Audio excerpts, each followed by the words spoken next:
The Junior League, they always, before a project, they go out and search and see what's needed. There were no facilities for the deaf children, and that, all of us being mothers, sort of hit close to our heart. And it is the first time that we ever voted unanimously for a project. We then began to look for a director, and we interviewed one or two, and then finally found Don Bynum. It was a rare opportunity for any audiologist to be in the beginning of a project, the beginning of a center. You don't get that opportunity but once in a lifetime. He just was almost a perfect fit for us. We, of course, had the paid staff, the real professionals, and then the others of us did what we could. We were just always fortunate to get staff over the years that we needed as we grew. They were just special people. 1963-64 was the rubella epidemic, and so there were deaf children that there was no hope for help for them until the Junior League project came. These parents came in from as far away as 100 miles. They do this round trip to bring the children into this little cellar. We just started off with 8 children and found out we had 18 children waiting. These precious little children had their hearing aids on their backs along with their names. And their parents were so grateful. Something was off. They didn't have to wait until their child was 5, 6, or 7 years old to go. The timing for the project was perfect. The strength of the league, the board, and the media, and hopefully the work of the staff combined to just make it very successful from the very beginning. And I think anytime you work very hard for something and given your soul, then you continue. I could vision this thing blooming on us, which it has. Maybe not to this extent, although I really think I did. And I don't mean that egotistically at all. It's just something that we thought there was a need. We knew it would grow, and it has beautifully.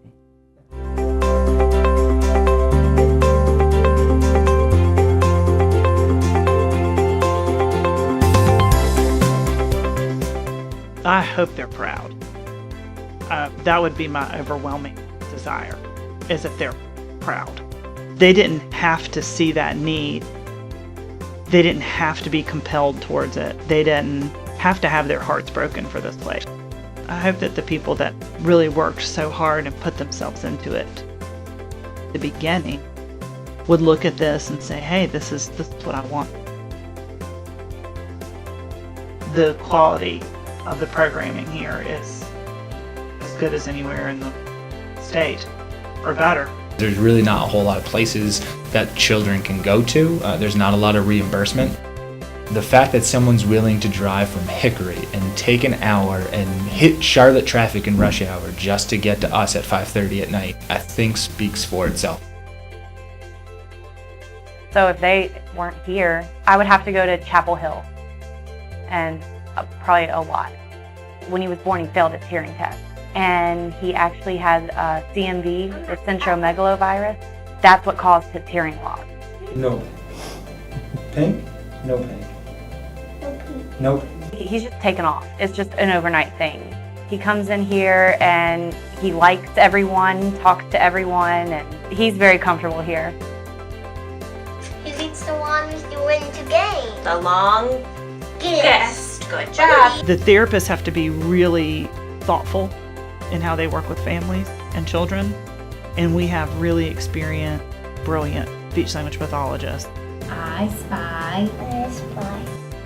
She gets excited about coming here first and foremost, and having session with Ms. Jones. Even though we have decent insurance, it's still a lot, you know.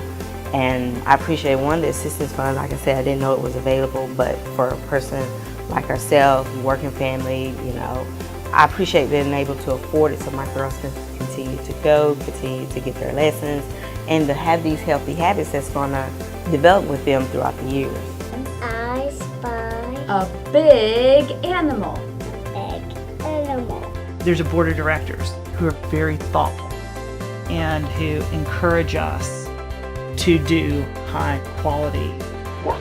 One of the really key things that we focus on is many of the board members today have someone in their family who has been impacted by hearing loss or by a speech challenge. I leapt at the chance to join this board because it was a great way for me to give back to a place that had given my family so much.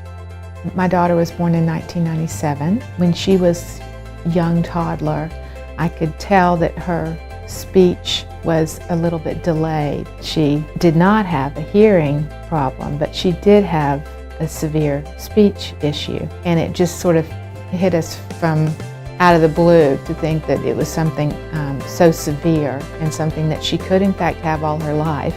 She was 3 years old at the time, and we started going to Charlotte Speech and Hearing Center. It was hard for a while, but it continually built and built, and she got to where she could speak.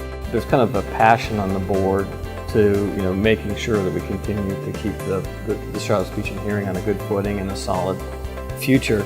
Charlotte Speech and Hearing is a strong nonprofit, and we want to keep it that way.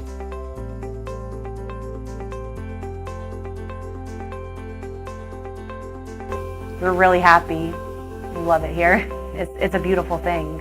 It's just wonderful.